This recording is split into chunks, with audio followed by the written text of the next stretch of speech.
행복하려고 사는 거 아니에요? 이 세상을 사는 이유가 행복하기 위한 거예요. 그런데 이걸 뒤집어 보고 자세히 들여다보면은 행복이 뭔지를 모르고 어떻게 하면 행복하게 사는지를 모르고 내가 어떻게 돈을 쓰면 행복하게 사는지를 모르는 사람들이 대부분이에요.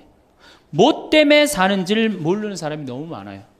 그래서 지금부터 제가 영국 BBC에서 진짜 행복하지 않다는 사람들을 모아갖고 이 10가지를 실시를 하고 나니까 딱 3개월 지나고 난 다음에 다 행복하다고, 이렇게 세상이 행복한지 난 모르겠다고 그랬대요. 그래서 내가 지금부터 오늘 이 시간에는 10가지를 얘기를 할 테니까 여러분들 제가 하는 얘기를 잘 듣고 그대로 하면은 분명히 행복합니다. 왜냐하면 내가 행복하니까. 첫 번째, 운동해라. 행복의 첫 번째 조건은 건강입니다. 몸이 아프면요, 아무것도 할 수 없어요. 몸이 아픈 건 뭐든지 귀찮습니다. 몸이 아프면 자신감도 없습니다. 몸이 아프면은 돈도 빠져나갑니다. 그러니까 내가 행복하려고 그러면 제일 먼저 뭐 하면 돼요? 운동하면 돼요. 그래서 30분 정도, 일주일에 3번 정도 몸 안에 산소를 충분히 공급해줘야 돼. 몸 안에 산소를. 그러면은 모든 기관이 다 좋아져요. 산소 공급해주는 제일 좋은 방법은 뭐예요? 걷는 거, 산에 가는 거.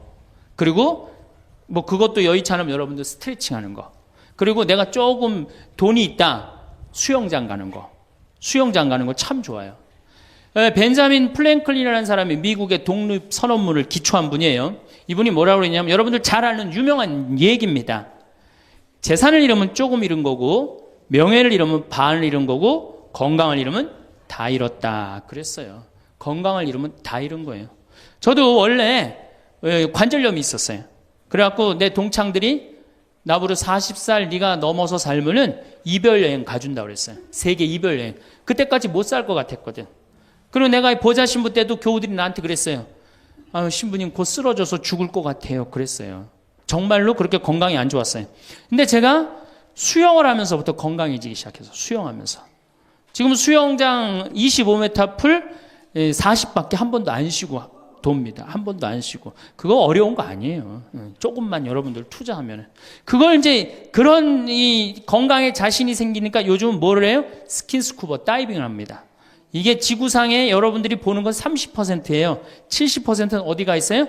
바다에 가 있어요. 바다 안에 들어가 보면 정말로 아름답고 신비해요.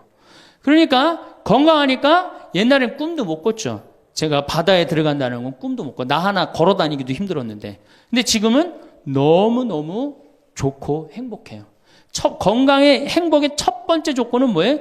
건강이야. 여러분 오늘 당장에 집에 가갖고 신부님 지금 애 키우고 너무 돈이 좀 빠듯합니다. 쉬운 방법이 하나 있어요. 집에 가서 학원 끊어요. 애들 학원. 학원만 끊으면 여러분들 뭐가 생겨? 돈이 생겨요. 그 돈 가져와갖고 여러분들 건강 먼저 챙기세요. 그게 자식을 위하는 길이에요. 그래서 행복하려면 뭐 해라? 운동해라. 두 번째, 감사해라. 이거 참 우리가 못하는 것 중에 하나예요. 하루에 5가지씩 감사하라는 거예요. 하루에 5가지씩. 저는요, 이 얼굴은 제가 씹다 뱉은 수제비 같이 생겼어도 이 목소리 하나는 정말로 100만 불짜리라고 그래요. 목소리 좋죠? 제가 이렇게 강론을 잘 못해도 할머니들이 제 손을 꼭 잡고 항상 뭐라 그러냐면, 신부님 너무 강론이 귀에 쏙쏙 들어온다고. 그게 강론을 잘하는 게 아니에요. 제 목소리 톤이 이렇게 대중한테 귀에 쏙쏙 들어가는 톤이에요. 얼굴은 씹다 뱉은 수제비 같이 생겼어도 목소리 좋은 건 신부한테는 최고 선물 아니에요? 아니 내가 얼굴 못생긴 거 이거 원망한들 이거 다시 바뀝니까? 안 바뀌어요. 제가 키가 1m 원래는 67이었어요. 근데 30대 후반이 되니까 66으로 줄어들더라고. 요즘 재보니까 65로 떨어지고 있어요. 자꾸 이게 쭈그러들어 키가. 그래 내가 키가 1m 70이 안 넘는다고 원망한들 다시 늘어납니까? 여러분들 중에 내가 가지지 못한 거 아무리 안타까워해도 절대 가질 수 없어요. 내가 머리가 깡통이야. 근데 아무리 두들겨 팬다고 걔가 똑똑한 놈 됩니까? 한 번 깡통은 영원한 깡통 되는 거예요. 그런데 애는 깡통인 현실은 무시하고 내 희망이 서울대학이라고 애를 괴롭히면 여러분들 행복할 것 같아요? 행복하지 않아요. 내가 가지고 있는 것을 감사하는 거. 이게 굉장히 중요합니다. 제가 이제 군대 가기 전에 우리나라를 한 바퀴 여행을 해야 되겠다. 그리고 청량리에서 기차를 타고 강릉 앞바다에 딱 도착을 했는데 새벽에 태양이 뜨는데요. 구름 한 점 없는 바다에서 태양이 뜨는데요. 불덩어리가 떠오르는 거예요. 전 지금도 그걸 보여주게 하신 하느님 아버지한테 정말 감사해요. 여러분들 그런 태양 보신 적 있으세요? 3대가 공을 쌓아야지 봅니다. 바닷가에 사는 사람들도 잘 못 봐요. 왜냐하면은 뛸 때 항상 구름이 이렇게 깔려 있지 그냥 맨 바다가 있기는 그것이 절대 쉬운 게 아니에요. 근데 그때 막 군대 가기 바로 직전에 하느님께서 그 태양을 보여주실 때 제 마음이 어떻겠어요? 이거는 얼마나 감사해요. 그러니까 매일매일 감사해야 돼요. 저는 맨날 수원에 있는 어머니 아버지한테 감사하잖아요. 이렇게 인사. 이렇게 목소리 좋게 놔주셔서 감사하다고. 또 작년에 제가 아프리카를 갔었어요. 아프리카를 갔는데 세렝게티 초원을 갔어요. 세렝게티 초원이 얼마나 넓으냐 하면 서울서부터 대전까지 한 평야예요. 딱 한눈에 펼쳐져요. 믿어지지가 않죠. 가서 보세요. 신부님 무슨 돈으로? 학원만 안 보내면 다 생깁니다. 학원만 안 보내면 다 생겨요. 그런데 서울서부터 대전까지 딱 펼쳐졌는데 마침 누때 이동 시기에 우리가 같이 이렇게 다니는 거하고 맞물렸어요. 200만 마리가 이동을 하는데 여러분들 200만 마리 상상이 가요? 그 푸른 초원에 누때 200만 마리가 이동을 하는데 내가 하느님이 창조의 세상에 내가 들어와 있구나. 그걸 느끼는 거예요. 감사하는 거예요. 그리고 우리 인생 돌아보면요. 억울한 것, 분한 것만 생각하면 여러분들 도움 돼요? 우리가 습관을 잘못 길렀어요. 우리 할머니들 나하고 대화 꼭 해보면은 내가 지난번 강의 때도 말씀드렸지만 신부님 내 말 좀 들어보세요. 그럼 꼭 대동아 전쟁부터 참 억울하고 분한 것만 다 나열한단 말이야. 그럼 그 인생 행복하겠어요? 인생 돌아봐서 즐거웠던 거, 행복했던 거. 여러분들 아이가 첫 걸음 뛰었을 때 행복했어요? 안 행복했어요? 그때 막 흥분됐죠? 그렇게 행복했던 순간은 다 까먹고 억울하고 분한 것만 그대로 차곡차곡 쌓아놓으면 그 사람이 행복할 것 같아요? 내 아이가 처음으로 엄마라고 그랬을 때 행복했어요? 안 행복했어요? 그럼 그것만 생각하라는 거예요. 지난 과거를 돌아볼 때 즐거웠던 거, 행복했던 추억만 마음에 자꾸 쌓일 때 내 마음이 이뻐지는 거. 우리 성가에도 내 마음은 주님께서 가꾸시는 작은 정원이라는 노래도 있잖아요. 근데 그놈의 정원이 그냥 가시반 그냥 미움, 분노, 증오만 꽉 차 있다면 그 밭이 행복한 정원이 되겠어요? 정원이 안 됩니다. 여러분들 아파트 입주했을 때 동백지구에 행복했어요? 안 행복했어요? 행복했죠? 그 앞뒤로 산이 다 있고 얼마나 좋아요. 그렇죠? 그런 것만 하란 말이에요. 자식이 깡통인 거 막 거기에만 매달려 있고 그러지 말고. 그래서 5가지 감사를 드리라는 거예요. 우리는 감사드릴 이유가 얼마나 많아요. 여러분들 나무는 한번 저 자리에 딱 심어지면은 100년이고 1000년이고 움직일 수 있어요, 없어요? 근데 우리는 움직여갖고 지금 경기도 이 강원도까지 와갖고 여러분들 맑은 공기, 이 꽃 가득한데 여러분들 산책하는 거 보니까 꽃 속에서 꽃이 산책하는 것 같아요. 너무 보기 좋더라고. 얼마나 좋아요. 물고기는 물 속에서만 살 수 있어요. 그렇죠? 근데 우리는 하늘도 날고 땅도 걷고 바다도 들어가고 인간으로 태어난 게 얼마나 풍요로워요. 인간은 굉장히 풍요로운 존재예요. 생명력에 있어서. 그 풍요로움을 내가 마음껏 누리고 느끼고 살아가는 사람이 있는가 하면은 뒷방에 처박혀갖고 원망하고 분노하고 저주하는 사람, 그리고 살아가는 사람이 있어요. 여러분 어느 걸 선택하시겠어요? 먼저 거를 선택하시는 게 굉장히 중요해요. 그래서 항상 감사해라. 3번째, 대화해라. 이게 100년 살 사람들의 숙제 중에 숙제입니다. 대화가. 왜냐하면 이게 30년 공자님 시대엔 평균 연령이 38세였어요. 대화할 시간이 어디 있어요. 애 놓고 애 키우고 그러다 죽기 바쁜데. 근데 지금 애가 다 직장에 다니고 손자 손녀까지 낳는데도 내가 죽어야 안 죽어요? 그러면 그 많은 시간 뭐 하고 살 거예요? 그 많은 시간 대화하고 살아야 돼. 나하고 영적으로 맞는 사람하고 이야기하는 거 굉장히 중요합니다. 영적으로 맞는 사람이랑 대화하는 거. 나는 우리 신부들하고 대화하는 거 참 좋아하는데, 나는 우리 그 동기 신부들도 친한 편이지만은 우리 선배들하고도 많이 친해요.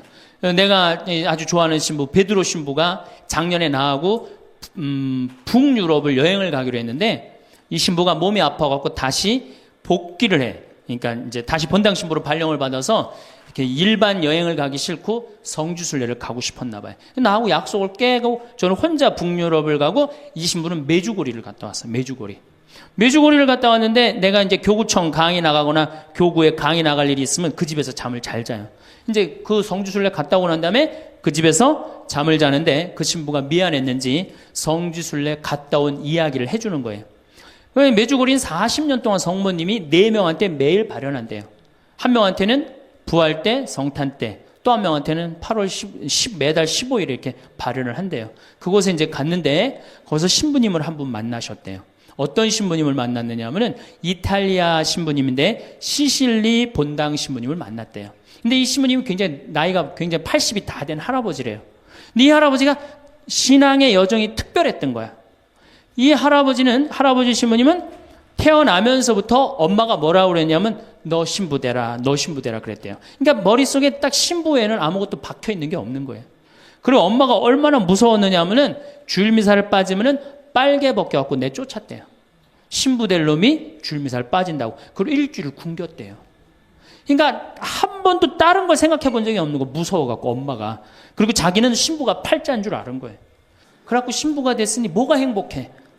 자기가 원한 것도 아닌데 이끌려서 그냥 신부가 됐는데, 그래갖고 정말로 신앙심 없이 이 신부님이 10년을 그냥 살았대요. 그 신부님도 아마 엄마 죽으면 이제 관둘라고 이제 이게 언제 죽나 기다리는데, 이제 사제로 생활을 한 지 10년이 됐는데 자매들하고 어느 날 같이 있는데 자매 중에 하나가 마귀가 걸린 거예요. 그래갖고 막 마귀짓을 하는 거예요. 막 마귀짓을 해요.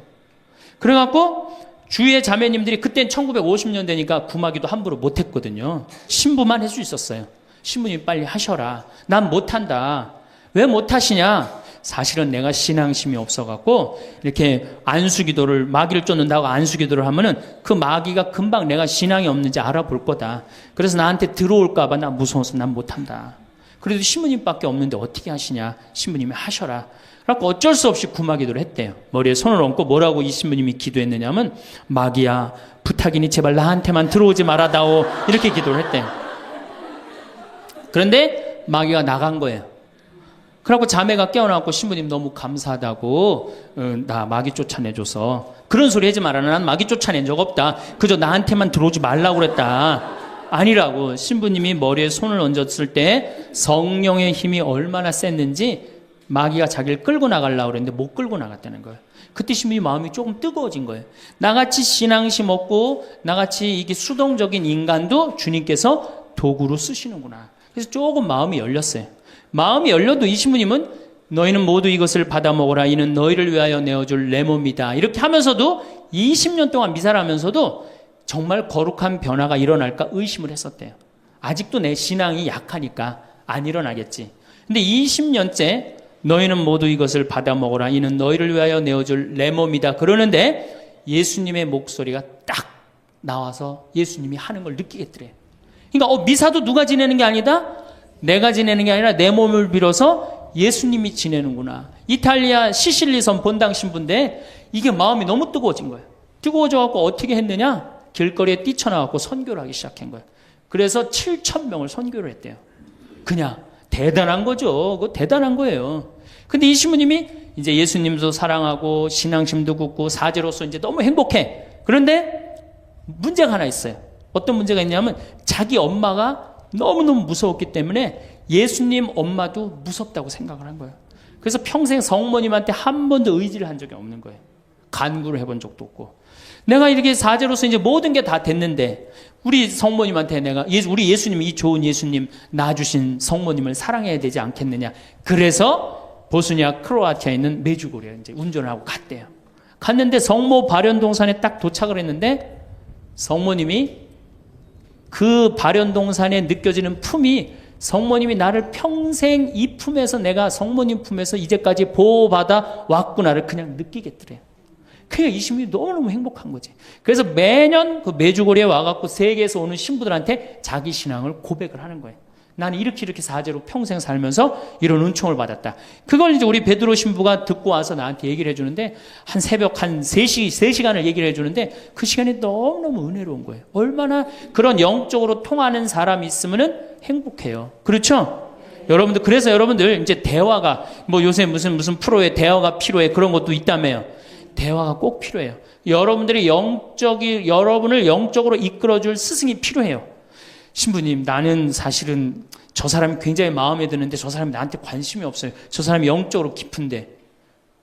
그러면은요, 내 돈 들여서 먹을 거 사주면서 얘기하시면 돼요. 여러분들, 내가 뭘 얻으려면 반드시 어떻게 해야 돼요? 투자해야 됩니다. 그러니까 영적으로 깊은 사람 선물도 사주고, 예? 밥도 사줘가면서 내가 접근해야지. 가만히 있는데 누가 나를 봐줘요. 적극적이어야 돼. 적극적이어야 돼. 그래서 대화 꼭 여러분들 필요하다는 거. 제일 좋은 건 남편이죠. 근데 남편이 안 되면은 주위에 다른 사람들, 주위에 영적으로 깊은 사람들 많아요. 또 뭐 판교가 뭐 땅값이 좋대더라, 뭐 동탄에 그 아파트 거기 상가가 좋대더라, 이런 사람 말고 정말로 삶의 질이 높은 사람, 영적으로 하느님 나라를 정말 갈구하는 사람, 이런 사람하고 가까이 지내고, 그런 사람한테 가까이 지내려면 어떻게 해야 돼? 내가 먼저 다가서야 돼요.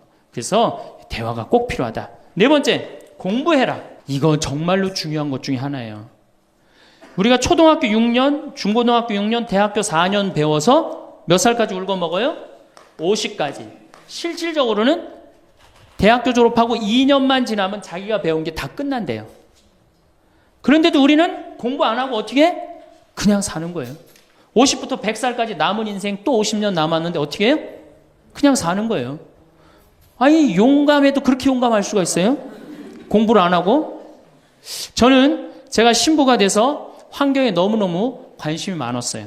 그런데 저는 인문학을 공부했잖아요. 종교 철학, 뭐 신학 이런 걸 배웠는데 환경을 딱 접근하니까 너무 어려워. 무슨 BOD가 어떻고, 뭐 COD가 어떻고, PPM이 어떻고, PPT가 어떻고, PPB가 너무너무 어렵더라고요. 그래서 내가 공부를 해야 되겠다. 그래서 아주대학교 산업공학과 환경공학과에 공부를 했어요. 대학원을. 2년을 공부하고 나니까 석사 학위가 나오더라고요. 석사 학위가 나오니까 환경부에서 연락이 왔어요. 신부님, 지금 전국적으로 60명 환경 강사를 모집하는데 천주교에 보니까 공학 석사 학위 따신 분이 계시니까 좀 나와주라고. 그럼 해라고. 그래갖고 이제 한강 관리청인가 하여튼 어디에 제가 이름이 등록이 됐어요. 전국으로 다 뿌려졌어요. 그런데 천주교 교우들이 교육을 담당하면 다 날 부르는 거. 환경 교육을 담당하면. 전라도 고금이라면서 저를 불러요. 일반 주부대학에서. 고금이 어디냐 그랬더니 일단 비행기를 타라고 그러더라고. 광주행 비행기를. 광주행 비행기를 탔어요. 여러분 고금이 어딘지 아세요? 여러분들도 모르죠? 광주행 비행기를 탔어요. 비행기를 탔더니 이제 자가용이 날 데리러 나왔어요. 자가용을 타고 나주를 지나고 영암을 지나고 무슨 완도 있는 데까지 갔어요. 이제 다 왔나 보랬더니 전화를 끌더니 배 띄우라고 막 전화를 하더라고요.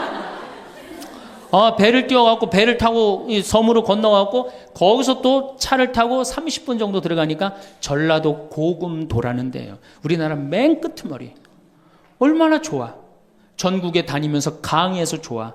그분들 천주교 신부 한 번도 본 적이 없잖아요. 신부가 와서 환경 강의하니까 선교해서 좋아. 강서료 받아서 좋아. 또 거기 멸치가 주산지라고 멸치 선물 받아서 좋아. 공부하면요, 여러분들 할 일이 너무너무 많고 인생이 너무너무 다이나믹한 인생이 기다려져요. 호스피스를 배워도 되고 무슨 공예를 배워도 되고 자수를 배워도 되고 수지침을 배워도 되고 도자기를 배워도 되고 플룻을 배워도 되고. 남은 인생이 50년이란 말이에요. 50년. 여러분도 50년이 짧아요?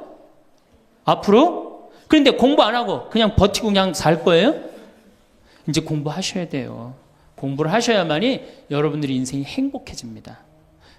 5번째, TV 시청을 반으로 줄여라. 이게 이제 문제 중에 문제예요. 제가 전전 시간에도 TV에 대한 얘기를 했지만 현대의 하느님이 누구예요? 저는 십자가에 계신 예수님이 하느님이라고 생각 안 해요. 현대의 하느님은 TV님입니다. 가정방문 다녀보면은 거실 정가운데 누가 모셔져 계셔요? 텔레비전님이 모셔져 계셔요.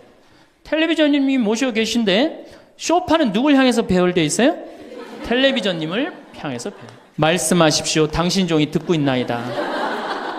텔레비전님이 시키는 대로 다 합니다. 마가 좋으니 마를 사 먹어라. 그럼 다음날 다 줄 서서 마 사 먹고, 도라지가 좋으니 도라지를 사 먹어라. 그러면 또 다 도라지 사 먹고. 텔레비전이 시키는 대로 하는 거예요. 아침에 일어나고 누구한테 제일 먼저 문안 인사드려요? KBS님 밤새 안녕히 주무셨습니까? 사실 평화방송에 인사하는 경우들은 좀 나아요. 그래도 아침에 아침 미사도 하고 그 새벽에 성모님 강의도 나오고 묵주기도도 나오고 그러잖아. 근데 꼭 KBS님 밤새 주무셨습니까? 더 기가 막힌 건 주무실 때. 텔레비전님 주무시기 전엔 절대 안 자요. 텔레비전님이 주무셔야지 어떻게? 나도 오늘 일과가 끝났구나 이러고 잔단 말이야. 이러니 머릿속에 뭐가 들어있겠어? 아무것도 들어있는 거 없는 거죠. 머릿속에 책을 읽어야 될 거 아니야. 책을. 우리나라 사람들처럼 책 안 읽는 사람 없어요. 10명 중에 4명이 1년에 한 권도 안 읽는데요. 이 중에도 한 권도 안 읽는 사람들 많을 거예요. 심각한 겁니다. 예. 저한테 그래요. 신부님 그렇게 매일 강의하면서 여기 농사 지면서 토담집 지면서 언제 그렇게 농사꾼 신부 유럽에 가다라는 책도 쓰셨고 이번에 환경 에세이 어디로 가야 하는 책도 쓰셨느냐고. 텔레비전만 안 보면 그 시간 충분해요. 여러분들 하루에 3, 4시간씩 무슨 일 집중해서 한 6개월 하면은 무슨 일 만들어내지 않겠어요? 얼마나 우리가 텔레비전, 하늘만큼 땅만큼 끝나고 무슨 재미로 사나 했더니 미우나 고우나라네. 미우나 고우나 오늘 끝나면 이제 또 무슨 재미로 또 살아요? 또 다른 거예요. 엄마가 뿔났다 이거 봐요. 보고 살아요? 여러분들 텔레비전은요 좀 미안한 얘기지만 구조가 똑같아요. 부잣집 아들, 가난한 집 딸, 아니면 부잣집 딸, 가난한 집 아들, 이룰 수 없는 사랑에 못된 시어머니, 예? 그렇죠? 그게 매년 똑같이 반복되고 똑같은 내용이에요.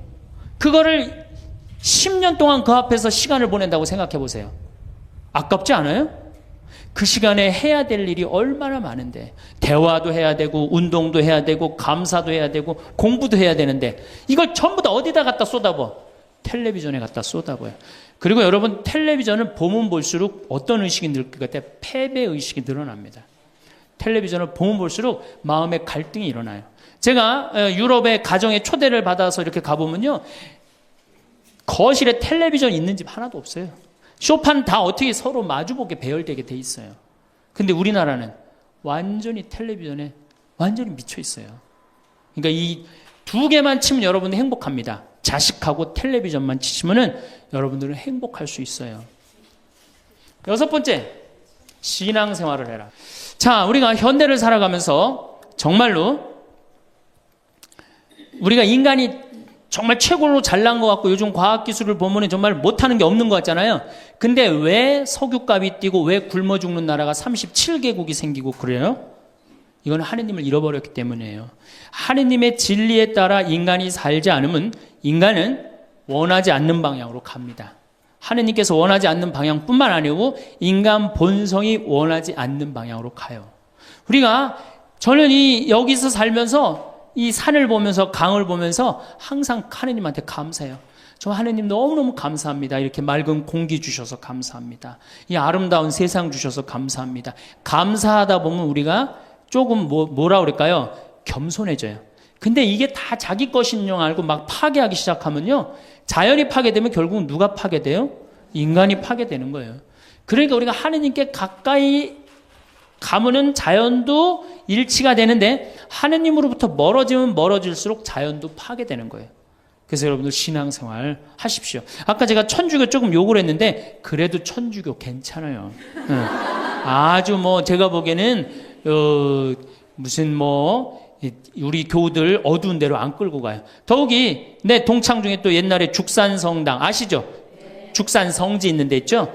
거기 내 동창 신부가 그 본당 신부로 있었는데 그 신부가 너무 재미난 얘기를 해줬어요. 아니 옆에 30년 동안 개신교 다니던 할머니가 어느 날 개종을 했대요. 성당으로. 똑같이 열심히 나오더래요. 교회 나가는 것만큼 훨씬. 근데 이 할머니가 다리가 부러진 거예요. 그래갖고 택시 타고 또 계속 나오는 거예요. 그래서 본당 신부가 그랬대요. 할머니 이렇게 맨날 택시 타고 나오고 그러니까 그러지 말고 내가 봉송 잘 테니까 이 아픈 동안 나오지 말아라. 돈 들여서. 그랬더니 이 할머니가 하시는 말씀이 신부님 괜찮아요. 그래도 이 성당 다녀보니까 저 교회 다닐 때보다 여기 성당 다니는 게 훨씬 싸게 먹히니까 걱정하지 말라고. 여러분들 그래도 이 천주교 제일 싸게 먹혀요. 싸게 먹히지, 괴롭히지 않지, 딴 길로 안 끌고 가지. 정말 하느님께 우리가 의지하고 산다는 거, 이건 굉장히 우리 나를 위해서 좋은 거예요. 또 우리가 이 세상 사는 목적이 뭐냐면 내 영혼 구원이에요. 나중에 이제 귀에 있으면 제가 한 번 더 말씀을 드릴 텐데, 죽어서 영혼의 세계는 반드시 있습니다. 그 영혼의 구원을 위해서 우리가 간구해야 돼요. 그래서 신앙생활은 행복을 위해서 가장 기초 중에 기초라는 거. 7번째, 웃어라. 이게 웃는 게요, 우리가 행복으로 가는 길에 최고의 지름길이에요. 웃는 게.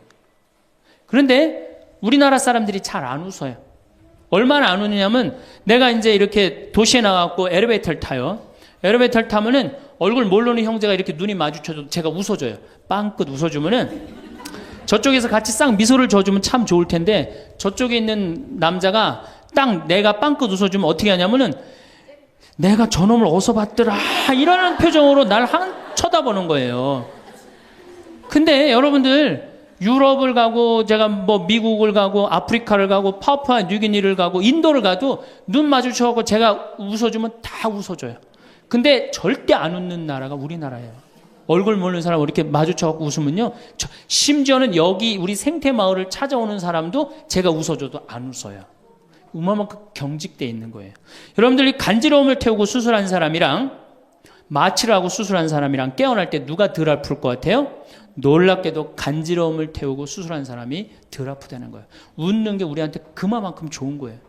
근데 이게 이제 50대 된 여인한테 이제 저 여인이 인생을 어떻게 살았느냐 안 살았냐가 딱 보여요. 50대 된 여인이 막 항상 웃고 그런 얼굴은요, 50대 되면 얼굴 뭐 오똑하고 눈 이거 다 똑같아. 얼굴이 그 얼굴을 다. 그런데 늘 웃고 살아온 자매는요, 참 예뻐요. 편안해 보이고. 주름이 한 560개 정도 이렇게 탁 하면서 얼굴이 굉장히 편안해져요. 근데 이게 안 웃은 여자는 주름이 17개밖에 안 생긴대요. 그러니까 560개면 자갈자갈자갈하니 이쁜데 부담스럽지 않은데 17개면 얼마나 부담스러워요. 이마에 칼자국 나인 거지. 쫙 굵은 주름 여기 쫙. 이 사람은요, 웃어도 무서워요. 예, 웃어도 무서워요. 그러니까 여러분도 웃으면서 사세요. 제가 보통 강의를 이렇게 다니면 일반 주부대학 이렇게 강의를 달 때는 해모 어해줘요. 얼마나 잘 웃는지 몰라요. 근데 내가 일반 공무원들 이렇게 강의를 갈 때가 있어요. 특히 무슨 이렇게 과장들 이런 그런 분들 한 번은 한 200명을 강의를 했는데 죽는 줄 알았어. 내가 2시간 내내 한 번도 안 웃는 거예요. 내 강의를 듣고. 그런데 여러분들, 남녀 수명의 차이가요 6년이 납니다. 6년이. 여성이 83세, 남성이 76세. 이제 6년 7년이 나요. 저는 그 원인이 어딨나 가만히 생각해 봤더니, 여자는 참 잘 웃어요. 깔깔거리면 자기네들끼리. 남자는 직장에 가도 안 웃고 집에 와도 안 웃고, 그러니까 빨리 죽는 거야. 여러분들 오늘 여기서 많이 웃었으니까 내가 보기에는 120살이 아니라 123살까지 살 것 같아요. 네. 오래 살으면 안 되긴 안 되는데 안 죽는 걸 어떻게 해요? 이제 안 죽는 걸 어떻게 해요? 나도 그거 잘 아는데, 여러분들 민주주의하고 공산주의가 결정적으로 갈린 이유가 뭐라고 생각하세요? 승패가 어디에 있다고 생각하세요? 저는요, 공산주의를 이렇게 보면요, 웃음이 없어요. 그렇죠? 가만히 생각하면 공산주의 생각하면 소련, 동독 이런 거 생각하면 웃음이 있어요, 없어요? 없죠? 그런데 민주주의 생각하면 유머가 있고 웃음이 있고, 영화를 봐도 즐거운 영화만 있잖아요. 공산주의는 막 딱딱하고. 결국은 그래서 망한 거예요. 인간은요, 웃느냐 웃지 않느냐에 따라서 행복이 결정됩니다. 여러분들이 늘 웃고 산다, 그럼 여러분들은 행복의 길로 가는 거예요. 여러분들도 인상 쓰고 산다, 그럼 여러분 불행의 길로 가는 거예요. 그러니까 웃어야 돼. 또 웃는 사람한테 매력을 느낀다는 거예요. 웃는 사람한테, 잘 웃는 사람한테 매력이 느끼면 인간관계도 좋아지는 거 아니에요? 내가 재미난 얘기를 했는데 인상 빡 끝날 때까지 남들 다 웃는데 한 사람만 끝까지 안 웃어. 그러면 여러분들 끝까지 안 웃는 사람한테 여러분들 무슨 생각할 것 같아? 저 사람이 다음에 있으면 다시 재밌는 얘기 저 사람 앞에서 안 한다. 그러니까 그 사람하고는 어떻게 된 거? 담이 자꾸 생기는 거예요. 담이 자꾸. 그러니까 어떻게 해야 돼요, 여러분들? 웃으세요. 그리고 유머를 많이 배워두는 것도 좋아요. 오늘 저한테 강의 들은 거 이거 잘 외웠다가 가서 얘기해주고 또 제 테이프에 나오는 거 잘 들었다가 얘기해주면은 아유 어서 그렇게 재미난 얘기를 해서 또 얘기 좀 해줘봐. 그러면서 사람이 사는 거예요. 사람은요 수다를 떨면서 살아야 돼. 수다. 제가 한번 본당 신부 때 여러분들처럼 이렇게 젊고 예쁜 본당에 내가 본당 신부를 했었어요. 막 자매들이 막 수다를 떠는 내가 지나가는데 막 당황해하면서 어쩔 줄 몰라 하더라고요. 분명히 내 욕을 한 거야 보니까. 네. 그래서 제가 뭐라고 그랬어요? 그 자매들한테 괜찮아. 이게 성당 다니면서 본당 신부 욕하는 재미가 최고 재밌는 거야. 네. 아니 뭐 성당 다니면서 그런 욕도 하는 무슨 재미로 살아. 걱정하지 말고 해든 수다 계속 떨으라고. 우리 신부들은 주교님 욕하면서 사는 거예요. 그러니까 사람이 수다를 떨면서 살아야지 행복하지 참고 산다고 다 좋은 건 아닙니다. 절대. 그러니까 참고 살지 마세요. 제발 이거 우리 성당에 뭐 원수를 사랑해라 왼뺨을 대면 다른 뺨을 돌려대라 이거 아주 미치는 교리 중에 하나예요. 여러분들 다 사랑할 수 있어요? 여러분들 주위에 있는 사람 다 사랑할 수 있어요? 다 사랑하는 사람 딱 두 종류예요. 미치든가 예수님처럼 빨리 죽든가 둘 중에 하나예요. 우리는 다 사랑할 수 없어요. 그러니까 다 사랑하려고 그러다가 미치지 말고 내가 좋은 사람 내 마음에 드는 사람에 더 많은 시간을 뺏기고 아니 뾰족한 놈이 있단 말이야. 별난 놈이 있고 예? 그렇죠? 근데 내가 이 사람한테 가면 자꾸 찔려. 그런데 성당에 가는데 서로 사랑하시오 그래갖고 다음에 또 갔는데 여기 또 찔려. 그래갖고 또 너무 미운데 성당에 가니까 또 내 탓이오 3번 하고 난 다음에 사랑해 제가 가서 또 찔려. 갈 때마다 찔려. 그래갖고 내 마음이 상처투성이야. 근데 아들이 학교 갔다 엄마 나 학교 다녀왔어. 그래 집에 엄마 왜 그래? 말 시키지 마. 나 승질나. 여러분들 차라리 그렇게 찔리는 게 나아요. 그 사람을 안 보고 기쁜 마음으로 있다가 아들을 기쁘게 맞이하는 게 나아요. 이 사람 안 만나도 여러분들 인생 안 망가져요. 이 사람 안 만나도 억지로 가서 그 찔리지 마시고 안 만나면 시간이 지나면 이 사람 이뻐져요. 근데 막 가서 막 들이대고 막 이게 삐죽한 놈한테 가갖고 계속 나는 구역장이니까 끝까지 사랑해야지 그러고 가다가 미치든지 죽든지 둘 중에 하나를 합니다.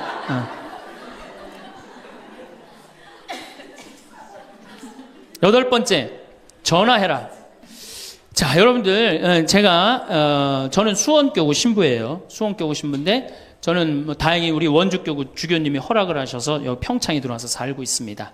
근데 사실은 신부는 본당 신부가 최고예요. 뭐라고 그래도 교우들하고 함께 아이들하고 함께 할머니 할아버지들하고 함께 살 때 신부는 행복한 거예요. 저는 여러분들 이제 오늘 가시면은 여기 정막 강산이에요. 여기 해 떨어지면요 내 다리도 안 보여요. 내 다리도 해 떨어지면 내 다리도 안 보여. 여기 아까 잠깐 앉아서 신부님 너무 경치가 좋다고 그러는데 딱 하루 좋은 거예요. 하루 좋은 거지. 이걸 일주일, 2주일 여기 해 떨어져 갖고 뭐 산책 나가면 내 다리도 안 보이는데 어딜 산책을 나가요. 굉장히 외롭습니다. 여기 앞에도 전원 5세대가 돌았는데 3세대가 우울증으로 나갔어요. 그럼 나도 여기서 교우들 뭐 몇천 명 속에서 살다가 평창에 들어와서 살면은 우울증 걸릴 수 있잖아요. 내 동창이 20명이거든요. 동창이 20명이나 되는데 왜 나한테 전화하는 놈 한 놈도 없지? 걔네들이 날 잊은 건 아닐까? 나는 왜 교구 밖으로 와서 이 고생을 하고 살까? 난 우울하다. 그럼 알아주는 놈 누가 있어요? 아무도 없어요. 어떻게 하면 돼? 내가 먼저 전화하면 되잖아. 아주 너무 쉬운 거 아니에요. 내가 전화해갖고 너 성당은 잘 짓고 있느냐? 너 요즘 큰 성당에 갔는데 어떻게 잘 지내냐? 내일은 내 동창이 또 우리 집에 와서 있겠대. 몸이 안 좋아갖고. 그러니까 그 전화를 하니까 동창들이 와서 안식년도 여기 와서 지내고 아프면 여기 와서 지내고 허리 수술에도 와서 지내고 그러니까 외롭지 않은 거예요. 사랑도 먼저 하는 게 중요한 거지 나한테 누가 해주지 않을까? 죽을 때까지 안 찾아옵니다. 남녀의 사랑 문제가 아니라 인간이 살아가면서 그런 거예요. 그러니까 내가 먼저 전화하라는 거예요. 굉장히 중요한 거. 내 동창 중에 지금 보구마국장 우리 수원교구 보구마국장 내 동창인데 얘가 로마로 유학을 갔어요. 있기 전에도 뭐 친하게 지냈지만 유학을 갔는데 이놈이 한 달에 3번 어김없이 전화하는 거예요. 생태마을 농사는 잘 되냐? 잘 돼. 그럼 또 다음에 전화해갖고 생태마을에 피정은 많이 들어오냐? 많이 들어와. 또 다음에 전화하고 너 몸은 안 아프냐? 안 아파. 다음 달에 또 전화해. 생태마을 피정은 많이 들어오냐? 생태마을에 농사는 잘 되냐? 6년 동안 변함없이 전화하는 거예요. 내가 전화 한 번 우리 성당 여기 사무실로 전화해갖고 우리 사무장한테 우리 저기 황 신부님 뭐하고 지내느냐고 그 정도로. 그러니 싫어할래야 싫어할 수가 있어요? 얼마나 나를 그렇게 전화해주는 고마워. 그 흠이 있다면 꼭 수신자 부담으로 하는 것 빼고는 너무너무 좋아요. 여러분들도 전화번호를 적어놓고 그렇게 하십시오. 9번째, 시간이 없으니까. 자, 자기 자신을 사랑해라. 자기 자신을 사랑하지 않는 사람은 어느 누구도 사랑할 수 없어요. 자기 자신을 사랑하지 않는 사람은. 근데 이게 50대 된 아줌마들을 보면 다 쌈순이야, 쌈순이. 자식 보면 자식 보고 싸워요. 내가 너한테 해준 게 얼만데? 서울대학도 못 가고 저 지방대학 가고 자취비 무슨 뭐 등록비 이런 거 내 속을 새기냐 그러고 아들 보면 싸워요. 누워갖고 그냥 빈둥빈둥 거리면 이 왼수 같은 놈아 나가 돼지라 그러고 남편 보면은 남편 보고 싸워요. 당신 나한테 시집 와갖고 나한테 해준 게 뭐 있냐 그러고 내가 눈이 뼈지. 시집 오기 전에 내가 그때 눈이 뼈지. 저 인간을 믿고 내가 시집을 왔다 그러고 남편 보고 싸워요. 시어머니 보면 시어머니 보고도 싸워. 왜 죽지도 않고 그렇게 날 이렇게 괴롭히냐고. 왜 쌈순이가 될까요? 우리나라 40, 50대 주부들이 자기가 행복하지 않기 때문이에요. 다 해주면은 이게 자기 도리라고 큰 착각을 합니다. 그런데 시간이 가면 갈수록 상실감을 느껴요. 이젠 본인이 행복하려고 노력하세요. 여기 암 걸린 분들, 마지막에 이제 더 이상 살 수 없는 분들이 나한테 와갖고 면담을 해요. 특별히 자매님들이 나한테 면담을 할 때 울며 불며 통곡하는 얘기가 뭔지 아세요? 왜 다른 사람들한테는 그렇게 최선을 다했는데 왜 나한테 한 번도 맛있는 거 안 먹이고 나한테 좋은 거 한 번도 구경 안 시켜주고 왜 한 번도 나한테 못 해줬느냐고. 그런데 이제 죽으니 너무너무 나 자신이 불쌍하고 나 자신이 너무너무 억울하다는 거예요. 여러분들이 이제 자신을 위해서 쓰세요. 신부님 돈이 어디 있어요? 학원만 안 보내면 돼요. 또 대학 다니는 자식 있으면 어떻게 당장 오늘 집에 가고 휴학시켜요. 니네가 벌으라고. 우리나라처럼 이렇게 자식한테 끝까지 대주는 나라는 아무 나라도 없어요. 미국은 졸업하고 30년 동안 대학 학비를 갚습니다. 다 자기가 갚아요. 우리나라처럼 결혼할 때까지 다 대주는 나라는 아무도 없어요. 그런데도 부모 자식 지간이 가장 안 찾아가는 나라가 우리나라가 1등이에요. 사랑이 제대로 안 된 거죠. 제대로 된 사랑을 안 하는 거죠. 나도 본당 신부로 이렇게 있으면서 냉면을 먹고 싶어. 그럼 총회장이 사줄래나 부회장이 사줄래나 성모회장이 사줄래나 안 기다립니다. 냉면 먹고 싶으면 어떻게? 내가 가서 사 먹어요. 내가 냉면 먹고 싶은지 누가 알아? 내가 가서 사 먹으면 되지. 그러니까 아무도 못 얻어먹어서. 그럼 이제 가을 지나가는데 가을 때 강론 때 내가 교우들이 여기 3,500명이라며 교우가 3,500명 냉면 하나도 못 사 먹었 얻어먹었다. 그럼 교우들이 무슨 생각할 것 같아? 우리 신부님 챙겨주는 사람 하나도 없고 빨리 장가 보내드려야 되겠다. 이런 생각한단 말이에요. 그래서 나는 내가 사 먹어요. 내가 사 먹는 동시에 혼자 사 먹으면 청승 맞잖아요. 회장님들 데려가서 내가 사줘요. 내 돈으로. 신부님 무슨 돈이 있어서? 나 강사료 많으니까 다 사줘요. 근데 우리 천주교 교우들은요. 먹고 떨어지는 법이 없어요. 언제 효과가 나타나? 내 영명 죽일 때 다 돌아와요. 그러니까 어떻게? 나도 행복하고 교우들도 행복하고 얼마나 좋아. 자기 자신을 사랑하십시오. 자기 자신을 귀하게 여겨야만이 그런 나를 보고 다른 사람이 행복한 거예요. 엄마가 맨날 인상 쓰고 있으면 자식이 행복하겠어요? 남편이 행복하겠어요? 시어머니가 행복하겠어요? 늘 밝은 모습으로 이렇게 행복하게. 그러니까 여러분들 자신을 사랑하세요. 10번째, 시간이 없으니까 맨 마지막으로는 이웃에게 친절해라. 이게 이제 문제 중에 문제예요. 우리 천주교 교우들이 무겁게 신앙생활 합니다. 십자가의 길도 하고 양심 성찰도 하고 때로는 묵상도 하고 심하게는 관상 기도까지 막 어디 다니면서 해요. 근데 실질적으로 그렇게 무겁게 신앙생활 하는 만큼 이웃한테 넉넉하냐? 넉넉하지 않아요. 1,000원 갖고 얼마나 치사하게 구는 줄 아세요? 여러분들 1,000원 가지고 정말 1,000원 때문에 막 갈등하고 괴로워하고 힘들어하고 얼마나 그런 줄 아세요? 여러분들 전철을 탔어요.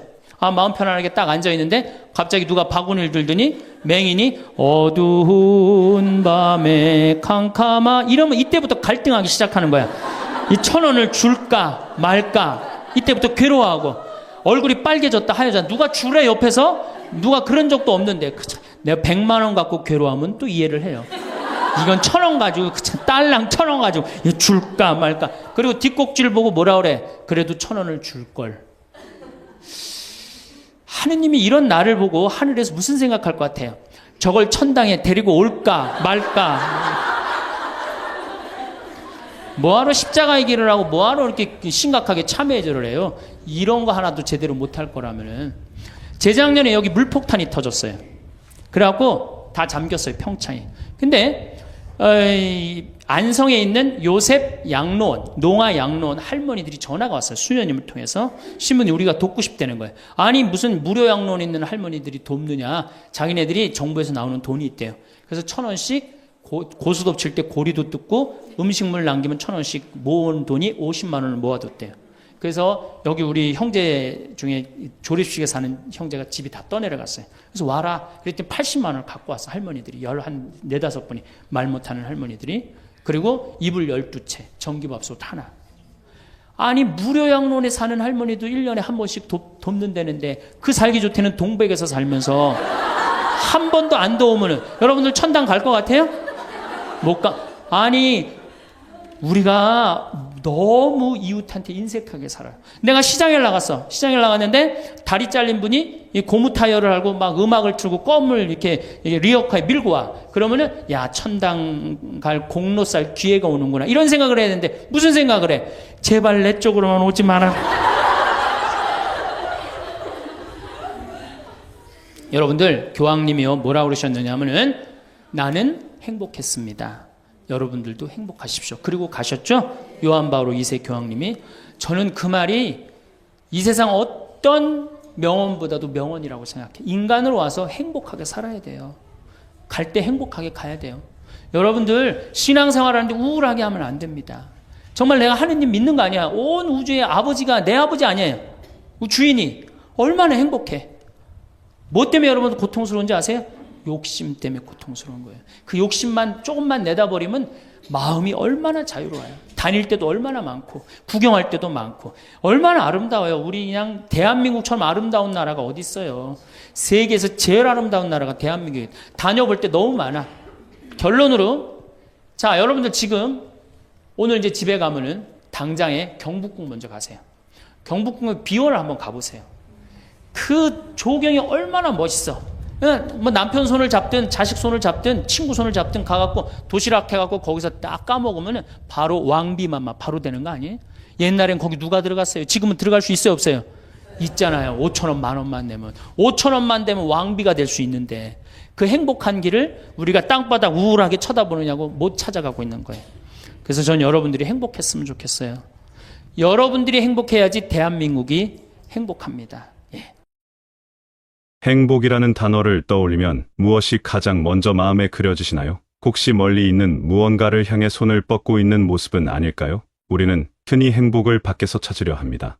더 나은 환경과 더 좋은 조건과 더 많은 것들이 갖춰져야 행복해질 수 있다고 생각하지요.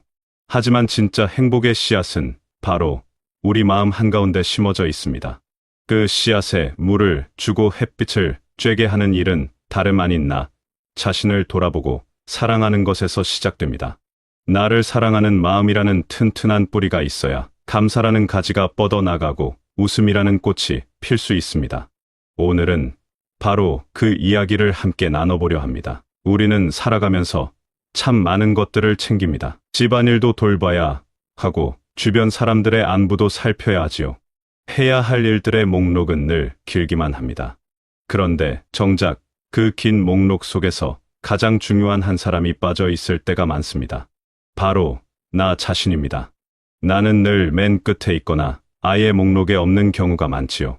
다른 사람들에게 친절하고 다른 사람들을 배려하면서도 정작 나 자신에게는 너무 엄격하고 인색합니다. 조금만 실수해도 나를 탓하고 조금만 부족해도 나를 비난합니다. 하지만 생각해보면 이 삶을 살아내는 주인공은 바로 나입니다. 매일 아침 눈을 뜨고 하루를 시작하는 사람도 나이고 밤에 하루를 마무리하며 잠드는 사람도 나입니다. 이 모든 순간을 함께하는 가장 가까운 존재가 바로 나 자신이지요. 그런데 그토록 가까이 있는 나를 소홀히 대한다면 어떻게 행복할 수 있을까요? 나를 아끼고 소중히 여기는 것은 이기적인 일이 아닙니다. 오히려 그것이 행복으로 가는 가장 첫 번째 문을 여는 일입니다. 나를 사랑한다는 것은 거창한 무언가가 아닙니다.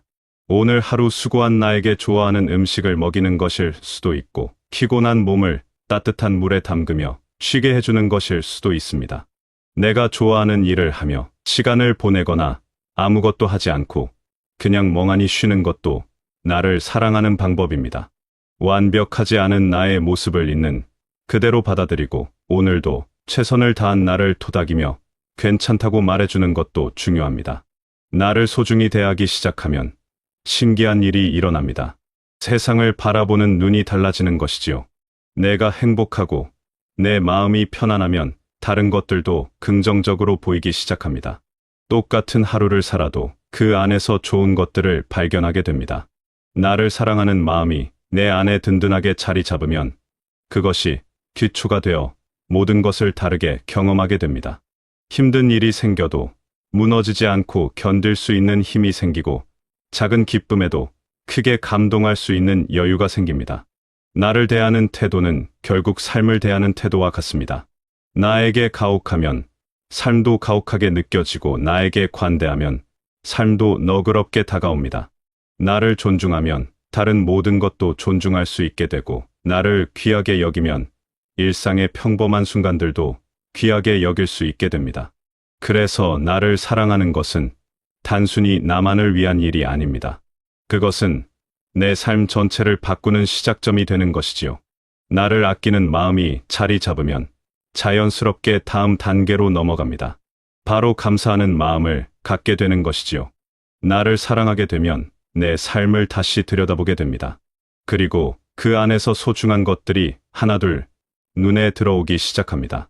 늘 당연하게 여겼던 것들이 사실은 당연하지 않다는 것을 깨닫게 되지요. 우리는 없는 것에 대해서는 금방 생각하지만 있는 것에 대해서는 쉽게 잊어버립니다. 없는 것은 선명하게 보이고 있는 것은 흐릿하게 느껴지지요. 더 좋은 집과 더 많은 돈과 더 나은 건강을 바라면서 지금 가진 것들의 가치는 놓치고 삽니다. 하지만 나를 소중히 여기고 내 삶을 들여다보기 시작하면 그동안 보이지 않던 보물들이 모습을 드러냅니다. 매일 아침 눈을 뜨고 새로운 하루를 맞이할 수 있다는 것 자체가 얼마나 큰 선물인지요. 숨을 쉬고 걷고 움직일 수 있다는 것도 마찬가지입니다. 몸이 아파본 사람은 알 것입니다. 건강한 몸이 얼마나 감사한 일인지를요. 따뜻한 집이 있고 먹을 것이 있다는 것도 생각해보면 대단한 축복입니다. 사랑하는 사람들이 있고 나를 기억해주는 이들이 있다는 것도 그렇습니다. 감사는 내가 가진 것을 세어보는 일입니다. 내게 없는 것을 세는 대신 있는 것을 하나하나 떠올려보는 것이지요. 처음에는 어색할 수 있습니다. 불평하는 것이 훨씬 익숙하니까요. 하지만 조금씩 연습하다 보면 감사할 것들이 생각보다 훨씬 많다는 것을 알게 됩니다. 작은 것에서 시작하면 됩니다. 오늘 날씨가 좋았다는 것과 맛있는 식사를 했다는 것과 편안하게 쉴 수 있었다는 것만으로도 충분합니다. 감사하는 마음이 생기면 삶이 풍요로워집니다. 같은 상황인데도 마음이 달라지죠. 부족함보다는 충만함이 느껴지고 결핍보다는 만족감이 커집니다. 불평불만으로 가득했던 마음에 여유가 생기고 그 여유 속에서 평화를 느낄 수 있습니다. 감사는 마법과 같습니다. 아무것도 바뀌지 않았는데 모든 것이 달라 보이게 만들어주니까요. 감사는 또한 우리를 현재로 데려옵니다. 과거의 후회나 미래의 걱정에 사로잡히지 않고 지금 이 순간에 집중하게 만들어주지요. 지금 내가 누리고 있는 것들을 알아차리고 그것에 고마움을 느낄 때 우리는 비로소 현재를 온전히 살게 됩니다. 과거는 이미 지나갔고 미래는 아직 오지 않았습니다.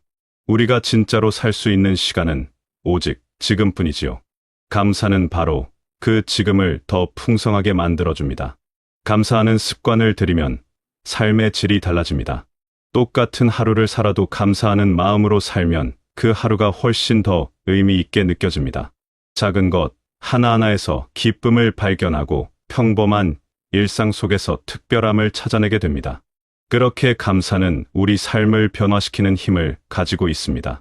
나를 사랑하고 감사하는 마음을 갖게 되면 마지막 단계가 자연스럽게 따라옵니다.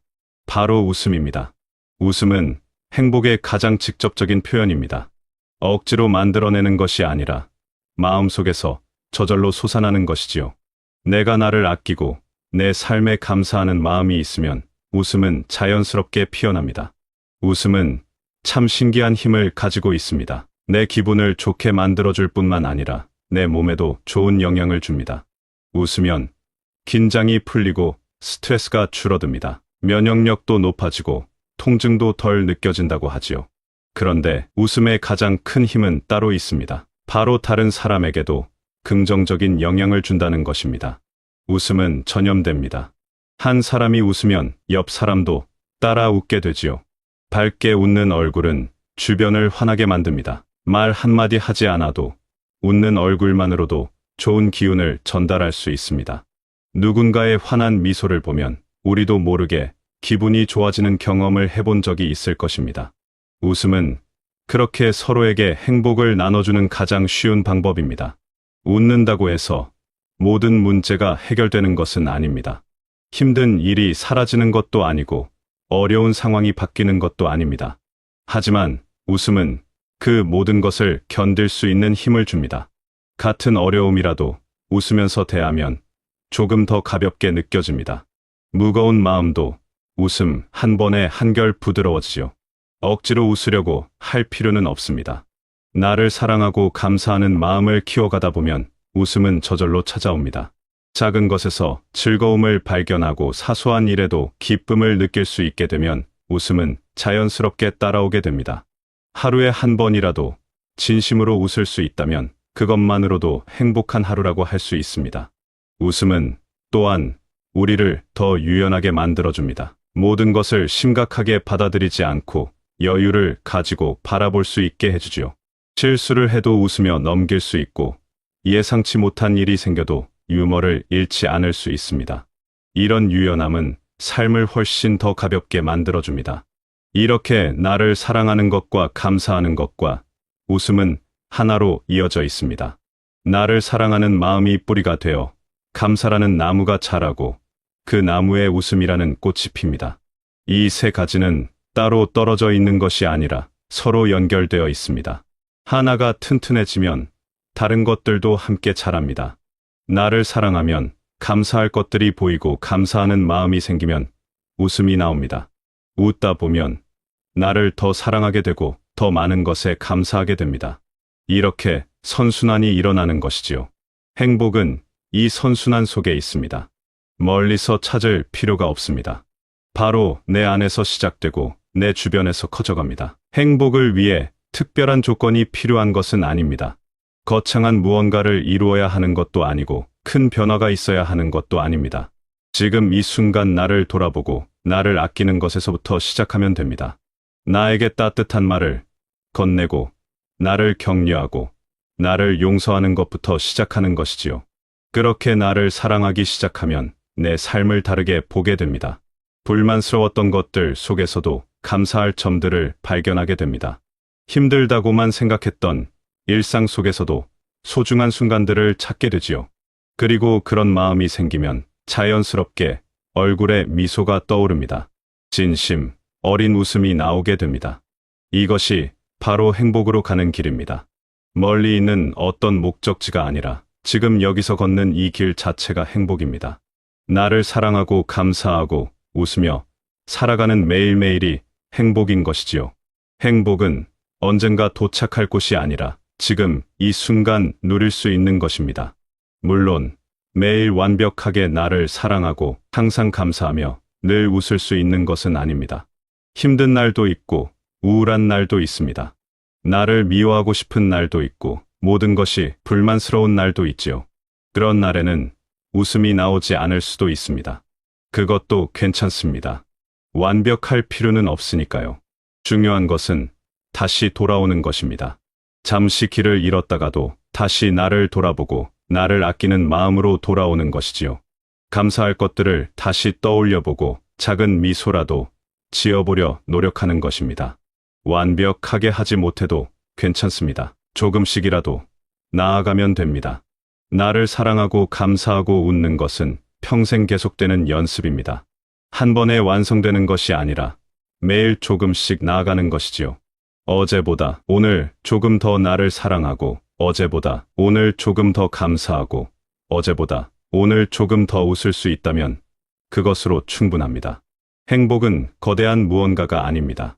작은 것들이 모여서 만들어지는 것입니다. 나를 사랑하는 작은 행동들과 감사하는 작은 마음들과 웃는 작은 순간들이 모여서 행복한 삶이 됩니다. 그래서 행복은 지금 여기에 있습니다. 멀리서 찾을 필요가 없습니다. 바로 내 안에, 그리고 내 곁에 늘 함께 있습니다. 때로는 행복이 너무 멀게만 느껴질 수 있습니다. 하지만 그럴 때일수록 더욱 나 자신에게로 돌아와야 합니다. 나를 다시 돌아보고 나를 다독이며 지금 이 순간을 소중히 여기는 것입니다. 행복은 복잡한 공식이 아니라 단순한 진리입니다. 나를 사랑하고 감사하고 웃는 것, 그것이 전부입니다. 여러분께서도 오늘부터 나를 사랑하는 작은 실천을 시작해 보시면 좋겠습니다. 나에게 따뜻한 말 한마디를 건네보고, 오늘 하루 감사한 것 한 가지를 떠올려보고 거울 앞에서 미소를 지어보는 것입니다. 작은 시작이 큰 변화를 만들어냅니다. 나를 사랑하는 마음이 단단한 기초가 되고 그 위에 감사의 집을 짓고 웃음으로 창문을 내는 것입니다. 행복은 특별한 사람들만 누릴 수 있는 것이 아닙니다. 모든 사람이 누릴 수 있는 것입니다. 다만 그것을 어디서 찾느냐의 문제일 뿐이지요. 밖이 아니라, 안에서와 멀리가 아니라 가까이에서 행복을 찾을 수 있기를 바랍니다. 여러분의 하루하루가 나를 사랑하는 마음으로 시작되고 감사로 채워지며 웃음으로 마무리되기를 바랍니다. 그 속에서 진정한 행복을 만나시길 바라겠습니다.